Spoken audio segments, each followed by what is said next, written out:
السلام علیکم ورحمۃ اللہ وبرکاتہ۔ امید کرتا ہوں کہ آپ سب خیریت سے ہوں گے۔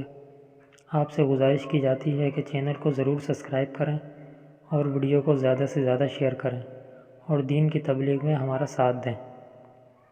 بسم اللہ الرحمن الرحیم۔ بے حیائی کی مذمت۔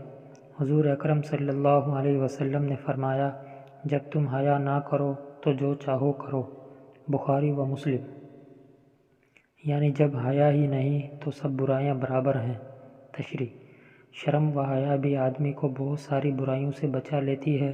جیسے کوئی شخص اپنے والد کے سامنے برائی کرتے ہوئے شرماتا ہے یا اپنے استاد کے سامنے ہنسی مذاق سے بچتا ہے، اسی طرح ایک ایمان والے کو اللہ تعالیٰ کے تصور کی بدولت برائی کرتے ہوئے شرم آیا کرتی ہے۔ یہ ایمان کی علامت بھی ہے اور اس کی محافظ بھی۔ اگر حیا نہ رہے تو ایمان رخصت ہو۔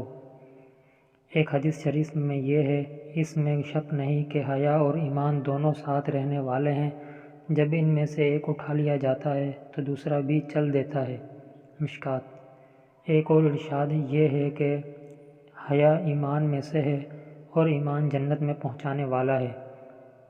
ان ارشادات سے معلوم ہوا کہ ایمان کی حفاظت کا ذریعہ اور اس کی علامت حیا داری ہے۔ اس جذبے کی بدولت انسان بہت سی برائیوں سے بچتا رہتا ہے، اور یہ جذبہ ختم ہو جائے تو پھر کوئی برائی نظر نہیں آتی۔ ایسے شخص کے لیے ہر برائی کر لینا آسان ہے۔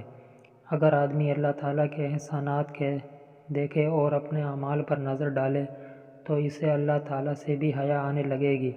اس طرح یہ تصور کرتا رہے کہ اللہ تعالیٰ مجھے دیکھ رہا ہے، وہ مجھ پر ہر طرح کی قدرت رکھتے ہیں، تو اس سے بھی ایک ایمان والے کو خدا تعالیٰ کی نافرمانی کرنے سے حجاب ہونے لگتا ہے۔ اور اللہ تعالیٰ سے حیا کا حاصل یہ ہے کہ اپنی آنکھ، کان اور پیٹ وغیرہ کو ان چیزوں سے بچائے جن چیزوں سے اللہ تعالیٰ نے روکا ہے۔ نیز یہ بھی یاد رکھنا چاہیے کہ نافرمانی کے کاموں میں شرم و حیا کرنی ضروری ہے، البتہ جائز کاموں میں اگر رواجی اور سماجی جھجک و شرم ہو تو اس کا خیال نہ کرنا چاہیے۔ جیسے صحابیات رضی اللہ تعالیٰ عنہ اور حضور اکرم صلی اللہ علیہ وسلم سے دینی مسائل پوچھنے میں کوئی تکلیف نہیں کرتی تھی، کیونکہ یہ بات نہ صرف جائز بلکہ ضروری تھی کہ دینی مسائل معلوم کر لیے جائیں، اس لیے وہ اس معاملے طبی یا رواجی شرم کو آڑے نہیں آنے دیتی تھیں۔